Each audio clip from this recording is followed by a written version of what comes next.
আসসালামু আলাইকুম প্রিয় দর্শক, প্রফেসর নাজমুল হাসান কলিমুল্লাহ বেগম রোকেয়া বিশ্ববিদ্যালয়ের সাবেক উপাচার্য, তাকে আজ বৃহস্পতিবার মোহাম্মদপুরের তার নিজের যে বাসা, সেই বাসা থেকে গ্রেপ্তার করা হয়েছে। তাকে গ্রেপ্তার করা হয়েছে দুদকের একটা মামলায়। মানে উনি যখন এই বিশ্ববিদ্যালয়ে, বেগম রোকেয়া বিশ্ববিদ্যালয়ের মানে ভিসি ছিলেন, উপাচার্য ছিলেন, তখন ওনার কিছু কর্মকাণ্ডের ব্যাপারে দুর্নীতির অভিযোগ উঠেছে। সেই অভিযোগে তাকে গ্রেপ্তার করা হয়েছে। দুদকের মামলায় এরকম অনেককে গ্রেপ্তার করা হয়, আবার গ্রেপ্তার করা হয়ও না। সেগুলো নিয়ে নানা আলোচনা, কিন্তু সেরকম একটা ঘটনা নিয়ে আজকে আমি কথা বলছি। কেন আমি কথা বলছি? এই কারণে যে আজকে আমার একটা ভিডিওতে কয়েকজন দর্শক কিছু মন্তব্য করেছেন। সেই মন্তব্যগুলো আগে আপনাদের একটু আমি পড়ে শোনাই। এই মন্তব্যটা করা হয়েছে আমার অন্য মঞ্চ নামে যে আরেকটা ভিডিও চ্যানেল আছে, যেখানে আমি বিভিন্ন জনের ইন্টারভিউ প্রচার করি। সেখানে আজকে আমি মিস্টার মঞ্জুর আহমেদ চৌধুরীর ইন্টারভিউ প্রচার করছিলাম। উনি অন্য অনেক বিষয় নিয়ে কথা বলেছেন, এনসিপি নিয়ে, বর্তমান গভর্নমেন্ট নিয়ে কথা বলেছেন। তো সেইখানে সেটা লিখেছেন মিস্টার বেলাল হোসেন। তিনি লিখেছেন, অন্য মঞ্চ রেখে নিরাপদে চলে যান, এবার আপনার পাড়া কামাল ভাই, কলিমুল্লাহ স্যার কোট করেছে। মানে কলিমুল্লাহ সাহেব ধরা পড়েছে, অতএব আমার পালা, আমাকে অন্য মঞ্চ যে আবার ওই ভিডিওর যে ইউটিউবের যে চ্যানেলটা, সেটা রেখে আমাকে চলে যেতে বলেছে, মানে বন্ধ করে দিতে বলেছে। এখন প্রশ্ন হলো যে কলিমুল্লাহ সাহেবকে কোট করেছে, তাহলে আমার পালা কেন হবে? মানে আমার সঙ্গে কলিমুল্লাহ সাহেবের মিলটা উনি কোথায় খুঁজে পাচ্ছেন? দেখুন, আমার নামে দুদকে কোনো মামলা নেই, আমার নামে কোনো বিষয়ে কোনো মামলা নেই, কারো কোনো মামলা নেই। আমি একজন মামলাহীন ব্যক্তি। আমি অবশ্য একজনের মধ্যে একটা মামলা করেছি। সেটা হলো একজন আমার কাছ থেকে কিছু টাকা ধার নিয়ে টাকা দেয়নি, ওটা চেকের মামলা, চেক ডিজ অনারের মামলা, ওটা আমি করেছি। সেটাও প্রায় 5-6 বছর আগের কথা। সেই মামলা এখনও শেষ হয়নি। যাক, সেটা অন্য হিসাব, অন্য দিনে বলবো নি কাহিনি। তো যেটা বলছিলাম, তাহলে আমাকে চলে যেতে হবে কেন? এই প্রশ্নটা কিন্তু আমাকে খুব টাচ করেছে। তাহলে কলিমুল্লাহ সাহেবের সঙ্গে ওনারা কোথায় মিলটা পেলেন? মিলটা এক জায়গায় পেয়েছেন। সেটা হলো, কলিমুল্লাহ সাহেব বিভিন্ন টকশোতে যান এবং বিভিন্ন কথাবার্তা বলেন। আমিও বিভিন্ন টকশোতে যাই, আমিও কথাবার্তা বলি। কলিমুল্লাহ সাহেব আমার চেয়ে বেশি যান, দেশে বিদেশে। ওনার প্রচুর মানে ওনার ভক্ত টাইপের লোক আছে, জানি ওনার কথা শোনেন। এবং ওনার কথার মধ্যে অনেক সময় মানে উনি এমন কিছু কথাবার্তা বলেন যেটাকে অনেকে আক্রমণাত্মক মনে করতে পারে, অনেকে গুজবও মনে করতে পারে। কিন্তু আমি ওনার সঙ্গে আলাপ করে দেখেছি, উনি আমাকে বলেছেন যে আমার কাছে মানে ইনফরমেশন নাই, ডকুমেন্ট ছাড়া আমি কোনো কথা বলি না। এটা ওনার ভাষ্য। উনি কিন্তু আমার এই অন্য মঞ্চ চ্যানেলে উনি আসতেন, বহুবার এসেছেন। যখন ওনার বিরুদ্ধে জুন মাসে এই দুদকের মামলাটা হয়, তখন কিন্তু আমি ওনার একটা ইন্টারভিউ করেছিলাম। এবং এই দুদকের মামলা যে অভিযোগ ওনার বিরুদ্ধে আছে, এবং এই মামলার বাইরেও যে অভিযোগ ওনার বিরুদ্ধে আমারও ছিল, আমি সে সমস্ত সব প্রশ্ন ওনাকে করেছি। আপনি যদি অন্য মঞ্চ চ্যানেলে যান, তাহলে সেটা দেখতে পারবেন, ওইটা এখনও আছে। তো ওখানে আমি অনেক প্রশ্ন উনি করেছি। উনি ওনার মতো করে জবাব দিয়েছেন। আমাদের প্রশ্নের জবাব উনি কী দিয়েছেন, সেগুলো গ্রহণযোগ্য কিনা, এটা দর্শকরা বলতে পারবে, ওটা নিয়ে আমার কোনো বক্তব্য নাই। কাজে উনি আমার চ্যানেলে বেশ অনেকবার এসেছেন, প্রায় 10-15 দিন পর পরে একবার করে আসতেন। ওনারগুলি প্রচার করতাম। আমি দেখতাম দর্শকরা ওনাকে বেশ পছন্দও করেন। এখন কেন পছন্দ করেন তা তো আমি বলতে পারবো না। হয়তো দর্শক যেভাবে ভাবেন, সে ভাবনার সঙ্গে ওনার বক্তব্য মিলে যায়, হয়তো এই জন্যও করেন, সেটাও হতে পারে। ওটা নিয়ে আমার কোনো বক্তব্য নেই। আবার দেখেন, আরেকটা কথা বলি।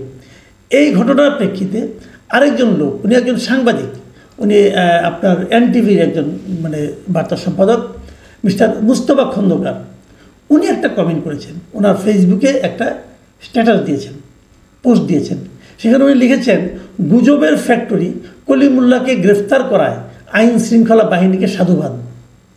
মানে উনি কলিমুল্লাহ সাহেবকে গুজবের ফ্যাক্টরি হিসেবে অভিহিত করেছেন।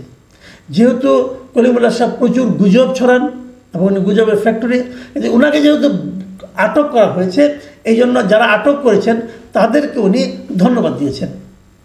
কিন্তু মুস্তফা খন্দকার সাহেবকে আমি জানি না উনি কেন এটা লিখেছেন। আমার কাছে ওনার লেখাটা মানে এই জিনিসটা পছন্দ হয়নি কেন সেটা আমি বলি। ওনাকে তো এই গুজবের কারণে গ্রেপ্তার করা হয়নি।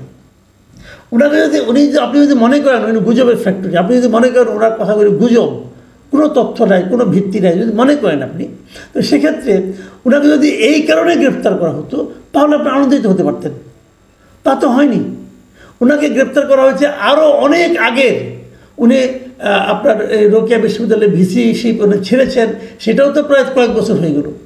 সেই সময়ের একটা ঘটনাকে কেন্দ্র করে গত মাসের মানে জুন মাসের 15 তারিখ ওনার বিরুদ্ধে মামলা করা হয়েছে এবং সেই মামলায় ওনাকে আজকে গ্রেপ্তার করা হলো।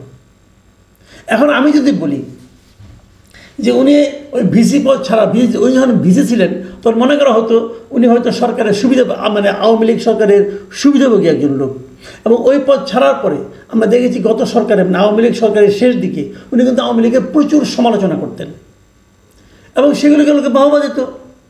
যদি গুজবের ফ্যাক্টরি হয় তাহলে তখনও গুজব ছিল, তখন সেটাকে সবাই বাহবা দিত। আবার যখন এই গভর্নমেন্ট আসলো মানে ইউনিসের গভর্নমেন্ট আসলো তখনও উনি অনেক কথা বলেন যেগুলো নাকি সরকারের সমালোচনাই হয়, সরকারের বিরুদ্ধে যায়। আমি বুঝতে পেরেছি মুস্তফা খন্দকার এগুলোই তো গুজব মনে করছেন। সমস্যা নেই, মনে করতে পারেন, ওনার যদি তথ্য থাকে মনে করতেই পারেন, কিন্তু ওনাকে তো এই কারণে গ্রেপ্তার করা হয় নাই। ওনাকে আগের একটা মামলা দেখায় গ্রেপ্তার করা হয়েছে। আমি এই যে প্রবণতাটা এটাকে আমি অপছন্দ করি। ধরেন আমি একজন লোক, সে আমার বাড়ি থেকে কিছু একটা চুরি করেছে, হয়তো আমার বাড়ি থেকে মুরগি চুরি করেছে, ধরা যাক মুরগি চুরি করেছে, সে রাস্তায় হাঁটতে যেয়ে তাকে আমি বিচার করছি না কিছুই না, রাস্তায় হাঁটতে যেয়ে সে হোঁচট খেয়ে পড়ে গেল, পড়ে যেয়ে তার হাত ভেঙে গেলো, আমি তাকে হাততালি দেবো? দেবো না তো। দেবো না এই কারণে আমি খুশি হতাম যদি সে তার এই মুরগি চুরির জন্য সে সাজা পেত। তো বিষয়টা এভাবে দেখলে আমি মনে করি ভালো হয়, কারণ ব্যক্তিগত পর্যায়ে সম্পর্কটাকে নিয়ে যাওয়া ঠিক না। যাই হোক, ওনাকে গ্রেপ্তার করা হয়েছে। দুদকের মামলায় কি এটি প্রথম গ্রেপ্তার হলো কেউ? না, তাও না। দুদকের মামলায় অনেকেই গ্রেপ্তার হন। যারা প্রকৃত অপরাধী, যাদের বিরুদ্ধে বড় বড় অপরাধ, সবাইকে গ্রেপ্তার হন না? তাও হন না, সেটাও হন না। আচ্ছা, দুদকের মামলায় তো কয়েকদিন আগে তো আপনার এই যে আসিফ মাহমুদ সজীব ভুঁইয়ার APS-এর বিরুদ্ধে তো অনেক টাকার দুদকের মামলা হয়েছে, প্রায় 300 কোটি টাকার মতো তার বিরুদ্ধে তসরুপ অভিযোগ হয়েছে। গ্রেপ্তার হয়েছেন মোয়াজ্জেম? গ্রেপ্তার হয়েছেন নাকি? হন নাই তো। আবার স্বাস্থ্য মন্ত্রণালয়ের তার যে ব্যক্তিগত কর্মকর্তা পিও মোহাম্মদ তুহিন ফারাবি এবং বর্তমান যে পিও আছে মাহমুদুল হাসান, এদের বিরুদ্ধে তো দুদকের মামলা হয়েছে। গ্রেপ্তার হয়েছে কেউ? হয়নি তো। তাদের দুর্নীতির মামলার অর্থের পরিমাণ কত? সত্য হতে পারে, মিথ্যা হতে পারে, অভিযোগ হতে পারে, সবই হতে পারে ভাই, কিন্তু ঘটনা তো ঘটেছে। এইটাও তো কলিমুল্লাহ সাহেবের ঘটনা তো সত্য মিথ্যা অনেক কিছু হতে পারে। দেখা যাক মামলায় কী হয়। কাজে এই মামলা হলেই সবাই গ্রেপ্তার হয় তা না। এইখানে হলো আতঙ্কের বিষয়টা, যে দুদককে কি তাহলে রাজনৈতিক মানে হাতিয়ার হিসেবে ব্যবহার করা হচ্ছে, যেটাকে আগের গভর্নমেন্ট করতো। আগের গভর্নমেন্ট দেখতো যারা তার বিরোধী, যারা তার সমালোচনা করে তাদের ধরে ধরে গ্রেপ্তার করতো দুদকের মাধ্যমে, পুরনো একটা মামলা দেওয়া। এই সরকারও কি সেই পথে হাঁটছে? যদি সেটা হয় তাহলে সেটা হবে সবচেয়ে বেদনাদায়ক। কারণ এই সরকার তো হাসিনার সরকার না। এই সরকার হাসিনা সরকারকে অনুসরণ করবে, তাদের প্রধানকে অনুসরণ করবে, এটাও তো আমি চাই না। যদি কলিমুল্লাহ সাহেব গুজব রটনা করে থাকে তাহলে সেটা কোনটা গুজব সেটা আইডেন্টিফাই করে সেই ব্যাপারে মিথ্যা তথ্য দেওয়ার অপরাধে তার বিরুদ্ধে মামলা করা হোক। তা না করে এটা কেন করা হচ্ছে? সাধারণ মানুষ কিন্তু এটাকে ওভাবেই নেবে। এই ব্যাপারে কি সরকার সচেতন আছেন? আমার মনে হয় থাকা উচিত। না হলে এগুলো পরবর্তী সময়ে কিন্তু থেকে যাবে। এই উদাহরণগুলো, এগুলি কোনো ভালো উদাহরণ নয়।